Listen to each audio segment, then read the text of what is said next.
Ma'am হচ্ছে গেল বছর জন্মদিনে ডিম কেনার জন্য ওকে টাকা দিছে, বলেন এরকম শীতের সময় ভাই। পরে ওরা কি করছে, আমি তো মানে সেই চালাক, আমি সারাদিন অফিসে বসে সিসি ক্যামেরায় দেখছিলাম কি কি করতেছে। আজকে সারাদিন তোরা কি কি করছে আমি সিসি ক্যামেরা রাখছি, কিন্তু আজকে তোরা ছাড়া আর ভাঙবে কেটা ভাই, কারণ গেল বছর কেউ ভাঙে নাই, ভাঙতে দেয় নাই। আচ্ছা তাও তো এই বছর খালি ভাঙতে দিছি, নাইলে আমি প্ল্যান ছিল ম্যাডামের ফরএভার তো লাইভ শেষ করবে, আমি কোন রকম গো ম্যাডামের কোন লাগলে ম্যাডামের বকা খামু, কিন্তু আজকে যদি আমি না চাইতাম তোর ভাগতে পারতি না। তো আমি বলি ওয়েট গেল বছর কি করছে আমি বলি, ওরা হচ্ছে গেল বছর ডিম কোথায় গুইজা রাখছে বুঝছেন, ওটা তো আমি দেখছি।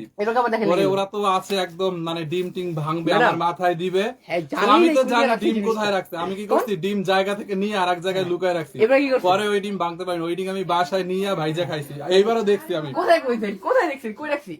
আমি জানি তোরা ডিম দিই, তুই টুম্পার দাকে জিজ্ঞাসা, আমি টুম্পার দাকে জিজ্ঞাসি ডিম আনছো কিনা, কোথায় রাখছি তুই জানেন না ভাই, তারপরে জানি ডিম আনবো না ভাই, এই মজা রাখছি এই জায়গায় রাখছি ব্যাগে ভাই, এটা আপনার বাবার বাইরে চিন্তা হবে না বাইরে ভাই, এটা রাখছি ম্যাম।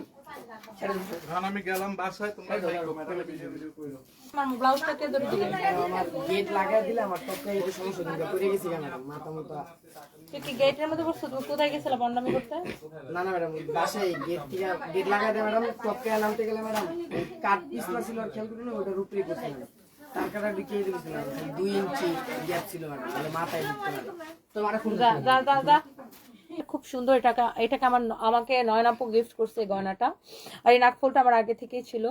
আর এটা হচ্ছে একটা পেজ থেকে আমাকে গিফট করছিল, পেজের নামটা আমি খালি ভুলে যাই, কি বিডি খালি ভুলে যাই আমি, আমার মাথা ঠিক নেই। আহমেদ আল লাবণ্য আপু ওয়ালাইকুম আসসালাম। আপনার সাথে দেখা করে কিভাবে কথা বলবো, আমি শাওনকে কল দিব আপনার সাথে দেখা করার জন্য। আহমেদ আল লাবণ্য আপু, আচ্ছা আপু সোমবারে দেখা করবো না আমি আসলে আপু, ওই যে ব্যাংকক যাই আর আসি, তো যতক্ষণ বাংলাদেশে থাকি এত দৌড়ের মধ্যে থাকে। আজকেও ভাবছিলাম পুলিশ প্লাজা আগে আসবো, কিন্তু আসতে পারিনি, দেখি সোমবারে আগে আসবো না আপু ইনশাল্লাহ। লং ওভারকোট আছে, লাইভ দেখেন মাশাআল্লাহ আপু, দারুণ বুদ্ধি নাসরিন খান। হ্যাঁ আমি এটাই করি, যখন কোনো শাড়ির ব্লাউজ পিস না থাকে তখন ওই শাড়ির পাড় থেকে মানে গুজার অংশটা তো দেখা যায় না, ওটা তো পেটিকুটের ভিতরেই চলে যায়, ওটা তো কাটলে তো অসুবিধা নেই, ওটা তো দেখা যায় না, ওখান থেকে কেটে আমি সবসময় এই কাজটা করি। আচ্ছা তো দেখেন আমি যে শাড়িটা পরছি, শাড়ির কুচিগুলো দেখেন কি সুন্দর হয়ে আছে, এত নাইস একটা শাড়ি অরেঞ্জ কালার উপরে, শাড়িটার price is so reasonable. Fine, এটা ঠিক করো তো, ঠিক করে টান দিয়ে। সো এই শাড়িটা আপনি নেবেন অনলি 1850 টাকা আপু, সো যার যেটা লাগতেছে সেইটাকে নিয়ে নেবেন। Thank you so much. Only 1850 টাকা, it's so reasonable price, because এটা একটা হচ্ছে যে হাতে বোনা শাড়ি, খুবই সুন্দর। হ্যাঁ খুবই খুবই খুবই সুন্দর।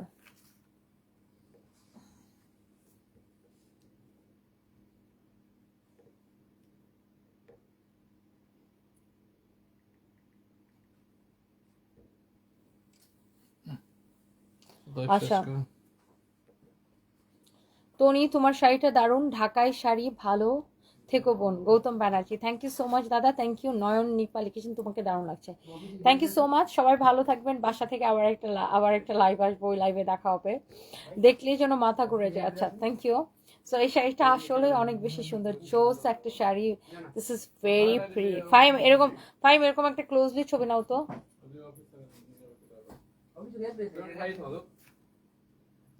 এই কানের দুলটা বা এটার সাথে সুন্দর না এটা,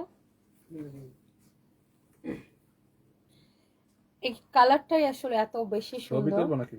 ছবি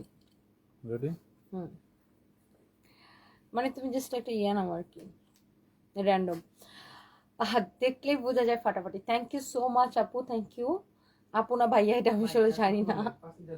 তো এই শাড়িটা আসলে এত বেশি নাইস যে আপনার মানে সবার এটা ভালো লাগবে দেখলে। অ্যান্ড চলেন এই শাড়িটার প্রাইসও আমি বলে দিচ্ছি, অনলি 1850 টাকা। সো সত্যি অনেক সুন্দর, আসলে অনেক সুন্দর। আর এটার ইয়াটা দেখেন, আঁচলটা দেখেন, ওয়াও সুন্দর না? This is so pretty look, অনেক সুন্দর। এটা আঁচলটা দেখেন, অনেক প্রিটি একটা আঁচল দেখেন। শাড়িটা ও মাই গড পরছি কি যে ভাল লাগতেছে, মাশাআল্লাহ মাশাআল্লাহ মাশাআল্লাহ। And thank you so much. সবার সাথে নেক্সট লাইভে দেখা হবে। আল্লাহ হাফিজ, বাই বাই।